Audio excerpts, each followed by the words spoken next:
بسم اللہ الرحمن الرحیم۔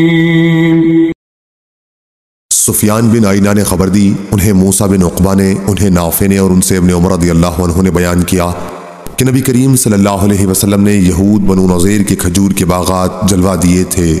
صحیح بخاری حدیث نمبر 3021۔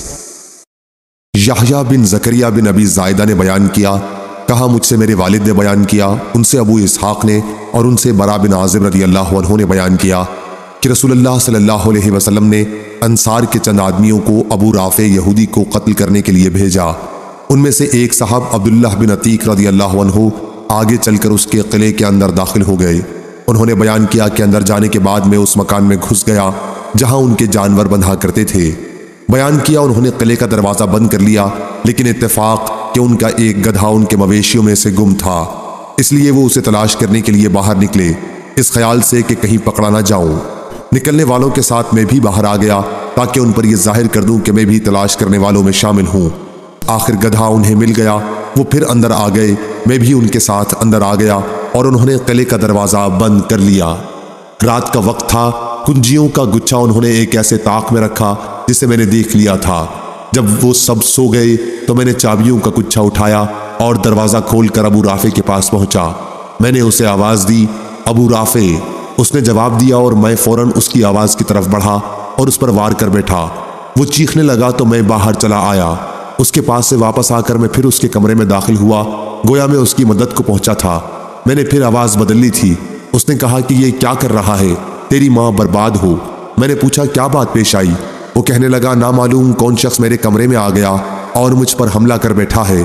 انہوں نے کہا کہ اب کی بار میں نے اپنی تلوار سے اس کے پیٹ پر رکھ کر اتنی زور سے دبائی کہ اس کی ہڈیوں میں اتر گئی۔ جب میں اس کے کمرے سے نکلا تو بہت دہشت میں تھا، پھر قلعے کی ایک سیڑھی پر میں آیا تاکہ اس سے نیچے اتر جاؤں، مگر میں اس پر سے گر گیا اور میرے پاؤں میں موچ آ گئی۔ پھر جب میں اپنے ساتھیوں کے پاس آیا تو میں نے ان سے کہا کہ میں تو اس وقت تک یہاں سے نہیں جاؤں گا جب تک اس کی موت کا اعلان خود نہ سن لوں۔ چنانچہ میں وہیں ٹھہر گیا اور میں نے رونے والی عورتوں سے ابو رافع حجاز کے سوداگر کی موت کا اعلان بلند آواز سے سنا۔ انہوں نے کہا کہ پھر میں وہاں سے اٹھا اور مجھے اس وقت کچھ بھی درد معلوم نہیں ہوا۔ پھر ہم نبی کریم صلی اللہ علیہ وسلم کی خدمت میں حاضر ہوئے اور آپ صلی اللہ علیہ وسلم کو اس کی بشارت دی۔ صحیح بخاری حدیث نمبر 3022۔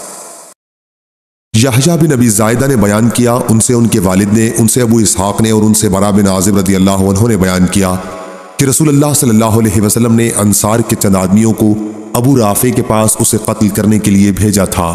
چنانچہ رات میں عبداللہ بن عتیق رضی اللہ عنہ اس کے قلعے میں داخل ہوئے اور اسے سوتے ہوئے قتل کیا۔ صحیح بخاری حدیث نمبر 3023۔ ابو اسحاق فزاری نے بیان کیا، ان سے موسیٰ بن عقبہ نے بیان کیا کہ مجھ سے عمر بن عبید اللہ کے غلام سالم ابو نضر نے بیان کیا کہ میں عمر بن عبید اللہ کا منشی تھا۔ سالم نے بیان کیا کہ جب وہ خوارج سے لڑنے کے لیے روانہ ہوئے تو انہیں عبداللہ بن ابی اوفا رضی اللہ عنہ کا خط ملا۔ میں نے اسے پڑھا تو اس میں انہوں نے لکھا تھا کہ رسول کریم صلی اللہ علیہ وسلم نے ایک لڑائی کے موقع پر انتظار کیا، پھر جب سورج ڈھل گیا۔ صحیح بخاری حدیث نمبر 3024۔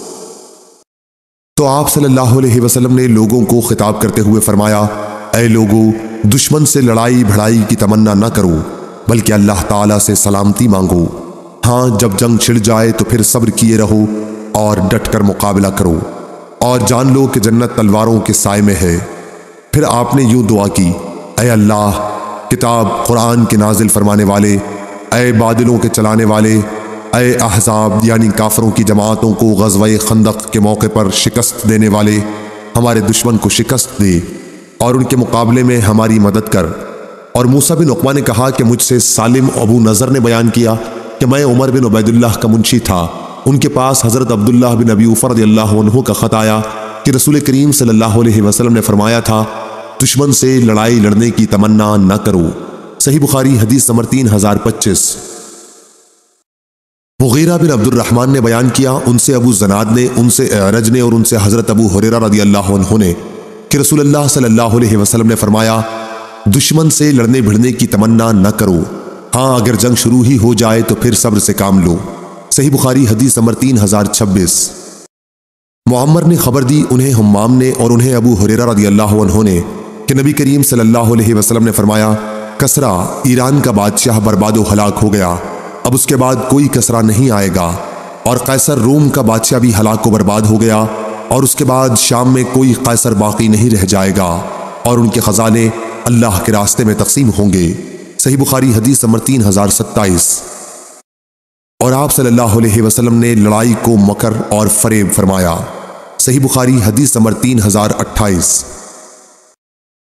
معمر نے خبر دی، انہیں حمام بن منبع نے، اور ان سے حضرت ابو ہریرہ رضی اللہ عنہ نے بیان کیا کہ نبی کریم صلی اللہ علیہ وسلم نے فرمایا، لڑائی کیا ہے؟ ایک چال ہے۔ صحیح بخاری حدیث نمبر 3029۔ ابن آئینہ نے خبر دی، انہوں نے جابر بن عبداللہ رضی اللہ عنہ سے سنا، آپ نے بیان کیا کہ نبی کریم صلی اللہ علیہ وسلم نے فرمایا تھا، جنگ تو ایک چال بازی کا نام ہے۔ صحیح بخاری حدیث نمبر 3030۔